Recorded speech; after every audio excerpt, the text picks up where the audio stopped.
አሜሪካ ኒኩለር ቁልፍ ተጫነች፣ ኢራን በሰላም ስምምነት ስም ቆሻሻን የላከችው ሲሉ ትራምፕ ተበሳጩ። የመካከለኛው ምስራቅ ሰማይ ዛሬም በሰላም ጮራ ፈንታ የጦርነት የካህሊ ጭስ ለብሶ ቀጠናውን ሊፈነዳ እንደተቃረበ የእሳተ ገሞራ ሲንተከተክ አድሯል። ሌሊቱን በዋሽንግተን የኃይል ኮሪደሮች ውስጥ በውጥረት የተሞላ ታላቅ ድራማ ተከናውኗል። ፕሬዚዳንት ትራምፕ ከደህንነት አበጋዞቻቸው ጋር መክረው ሲወጡ በፊታቸው ላይ የሚነበበው ቁጣና ብስጭት የሰላም ተስፋ በድቅድቅ ጨለማ የሚወጥ ይመስላል።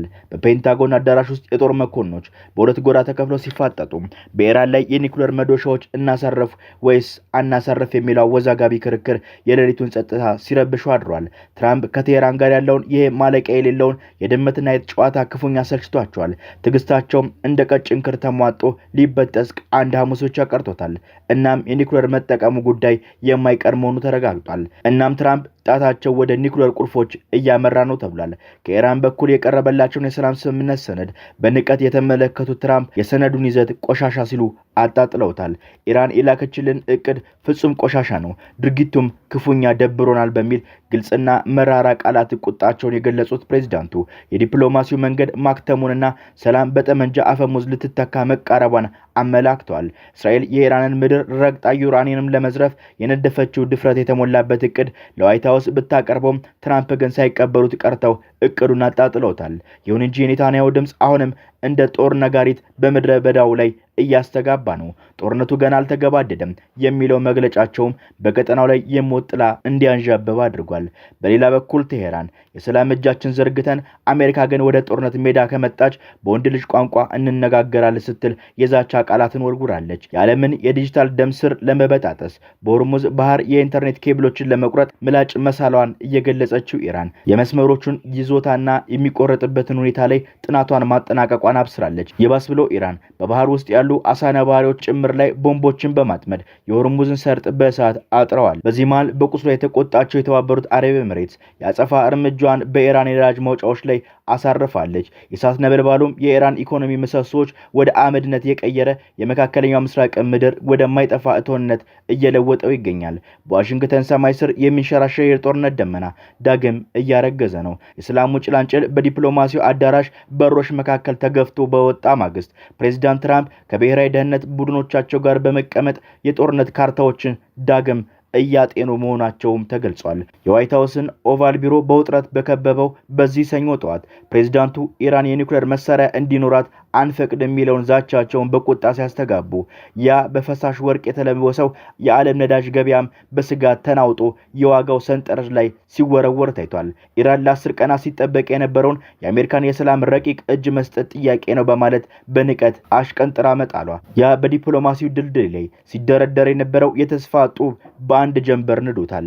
ትራምፕ በንዴት የታጀበ ድምጽ አልወደድኩትም፣ ጨዋነት የጎደለው ምናሽ ነው ሲሉ ለጋዜጠኞች መናገራቸው በፋርስ ባህረ ሰላጤ ላይ የተንጠለጠለውን የተኩስ አቁም ስምምነት በሞት አፋፍ ላይ መሆኑን ማረጋገጫ ሆኗል።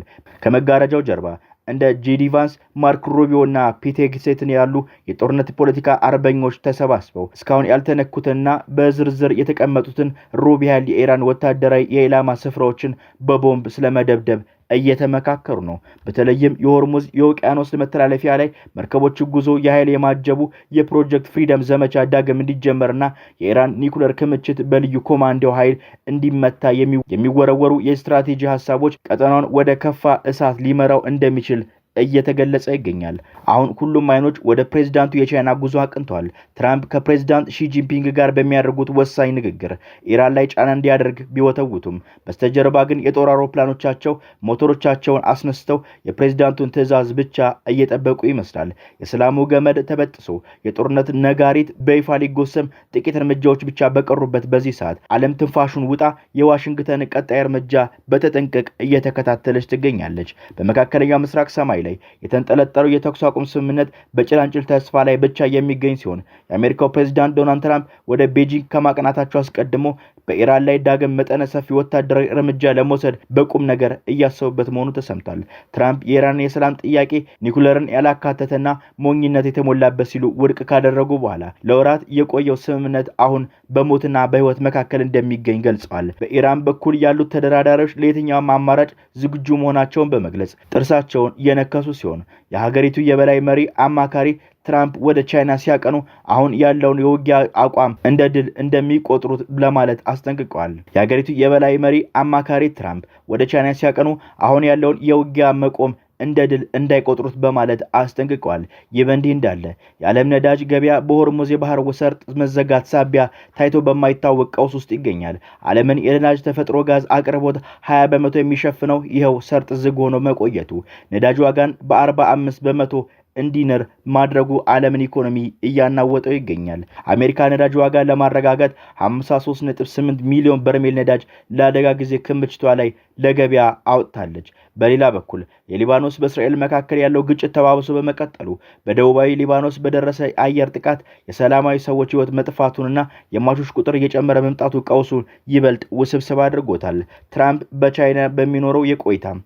በቻይና በሚኖራቸው ቆይታ ከፕሬዝዳንት ሺ ጂንፒንግ ጋር በሚያደርጉት ስብሰባ የኢራን ጉዳዮች ዋነኛ አጀንዳ እንደሚሆኑ ቢጠበቅም እስካሁን ግን ከአሜሪካ ወታደራዊ አመራሮችና ዲፕሎማቲክ ምንጮች የሚሰጡ ምክሮች በተለያዩ አቅጣጫዎች እየተከፋፈሉ በመሆናቸው ቀጣዩ እርምጃ ምን ሊሆን እንደሚችል እርግጠኛ መሆን አልተቻለም። ዓለም ሁሉንም የሰላም ርግብ በጦርነት ጥልቅ ውስጥ እንዳትሰምጥ እየጸለየች ቢሆንም በመካከለኛው ምስራቅ ምድር ግን የደም ጠረንን የሚሸት አዲስ ምዕራፍ እየተሸጋገረች ይመስላል።